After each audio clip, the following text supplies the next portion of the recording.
ठीक है। नमस्कार, आपके साथ मैं निशा और आप देख रहे हैं न्यूज़ हिंद। इस वक्त हम बिहार शरीफ के सोरसराय में गंगा मैरिज हॉल में मौजूद हैं। आपको बता दें कि यहाँ पे इस वक्त राष्ट्रीय लोक जनता दल के द्वारा पीसी किया जा रहा है, प्रेस कॉन्फ्रेंस किया जा रहा है। हम बताते हैं कि ये जो पार्टी है वो उपेंद्र कुशवाहा जी की है और यहाँ पे जो उनकी रीढ़, इस पार्टी की जो रीढ़ है वो है सोनू कुशवाहा जी।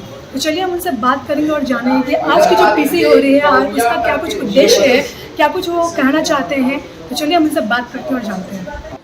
हमारे साथ यहाँ पे सोनू कुशवाहा जी हैं, तो चलिए हम उनसे बात कर लेते हैं। आज के इस पीसी का उद्देश्य क्या है आपका? आज का पीसी का मुख्य उद्देश्य है कि जिस तरह से माननीय मुख्यमंत्री नीतीश कुमार जी लव कुश एकता अति पिछड़ा महादलित को राष्ट्रीय जनता दल के हाथों गिरवी रखने का काम किया है जी। उसको हम लोग माननीय उपेंद्र कुशवाहा जी के नेतृत्व में माननीय उपेंद्र कुशवाहा जी ने प्रण लिया है कि इन सभी जो गिरवी रखे हैं नीतीश कुमार जी उसको छुड़ाने का काम करेंगे। उसी के लिए राष्ट्रीय लोक जनता दल की पार्टी का निर्माण हुआ है और हम लोग उसी पार्टी निर्माण के बाद अब आगे का कार्यक्रम माननीय उपेंद्र कुशवाहा जी का पूरे बिहार प्रदेश में जितने भी हम लोग के पूर्वज हैं, लाल सिंह त्यागी जी, गुरु सहाय जी, शहीद जगदेव प्रसाद जी, सभी लोगों के प्रतिमा पर जाकर पूरे बिहार राज्य में हर जिला में माल्यार्पण करेंगे, आशीर्वाद लेंगे और वहाँ से हम लोग उनका आशीर्वाद लेकर बिहार को सुशासन, सिंचाई, दवाई और कमाई का व्यवस्था करने का काम करेंगे, जंगल राज से मुक्ति दिलाने का काम करेंगे। अगर हम बिहार की बात करें तो यहाँ शिक्षा अति पिछड़ा हो चुकी है, तो आप उस पर क्या कुछ कहना चाहेंगे? शिक्षा सुधरने का नाम क्यों नहीं ले रही है यहाँ? निश्चित रूप से माननीय उपेंद्र कुशवाहा जी जब भारत सरकार में एचआरडी मिनिस्टर थे, आप नीतीश कुमार जी से पूछ सकते हैं, उन्होंने सारा व्यवस्था भारत सरकार किया था। 2 सरकारी केंद्रीय विद्यालय पास कराने का काम किए थे औरंगाबाद में और नवादा में।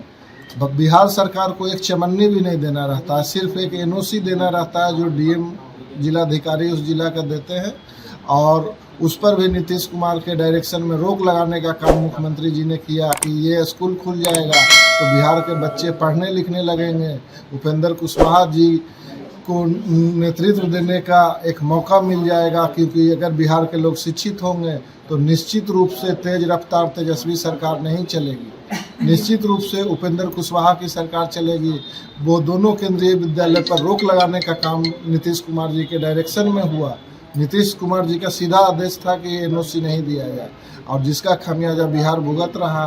निश्चित रूप से उपेंद्र कुशवाहा जी आएंगे तो शिक्षा व्यवस्था, बेरोजगारी का व्यवस्था, सभी चीज़ों पे वो काम करेंगे। हाँ, बेरोजगारी का व्यवस्था और स्वास्थ्य का व्यवस्था और जिस तरह से पुलिस पब्लिक के साथ अभी डील कर रही है जी। पुलिस का व्यवहार जो आम जनता के साथ है, इस व्यवहार को भी हम अच्छा करने का काम बिल्कुल। एक घटना की बात करें तो किस तरह से विद्यार्थियों पे और श्रद्धालुओं पे लाठीचार्ज किया गया था हाल ही में? निश्चित रूप से बिहार शरीफ का एक घटना है, श्रद्धालुओं पर लाठीचार्ज किया गया। उपेंद्र कुशवाहा जी के सरकार में निश्चित रूप से ये सब दूर की जाएगी। पुलिसिंग सिस्टम को बेहतर बनाया जाएगा। आम जनता के लिए पुलिस है, ना कि दुर्व्यवहार के लिए पुलिस है। हमारे साथ यहाँ पे कार्यक्रम प्रभारी हिमांशु पटेल जी हैं, तो चलिए हम उनसे ही बात कर लेते हैं। आज के इस कार्यक्रम के बारे में बताइएगा। देखिए, जो आज का बैठक का एजेंडा है जी कि जनता दल यूनाइटेड जिस विरासत की राजनीति कर रही थी, कर्पूरी ठाकुर के विरासत की राजनीति कर रही थी, उस विरासत के अंतर्गत लवकुश समाज, अति पिछड़ा समाज, दलित महादलित समाज और प्रगतिशील सवर्ण समाज सभी लोग आते थे। तो काफ़ी लंबा संघर्ष और मेहनत के बाद, बहुत बलिदान के बाद बिहार में जंगल राज समाप्त हुआ, खौफनाक मंजर समाप्त हुआ और नीतीश कुमार जी बिहार के मुख्यमंत्री बने, जनता दल की सरकार आई। इधर जब कुछ दिनों से माननीय मुख्यमंत्री जी कह रहे हैं कि 25 का नेतृत्व तेजस्वी करेगा, इस बात से माननीय उपेंद्र कुशवाहा जी और जदयू के तो तमाम साथी जिन्होंने काफ़ी संघर्ष के बाद जनता दल को बिहार की सत्ता में लाया था, इन लोगों को बहुत चोट पहुंची कि जिसके खिलाफ हमने बिहार की सड़कों पर एक लंबा संघर्ष किया, जिसके खिलाफ संघर्ष करने में हजारों लवकुश नौजवान शहीद हुए, हजारों अति पिछड़ा समाज की महिलाएं विधवा हुई और उस व्यक्ति को हम बिहार का मुख्यमंत्री नहीं बना सकते हैं।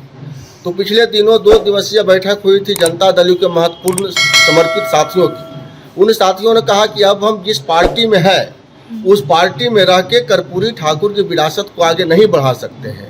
हम लवकुश समाज, अति पिछड़ा समाज, दलित महादलित समाज, प्रगतिशील सवर्ण समाज के हितों की रक्षा नहीं कर सकते हैं। तो ऐसी परिस्थिति में साथियों के राय के हिसाब से राष्ट्रीय लोक जनता दल नामक नई पार्टी बनी और इस पार्टी का मुख्य लक्ष्य है कि कर्पूरी ठाकुर की विरासत को आगे बढ़ाना।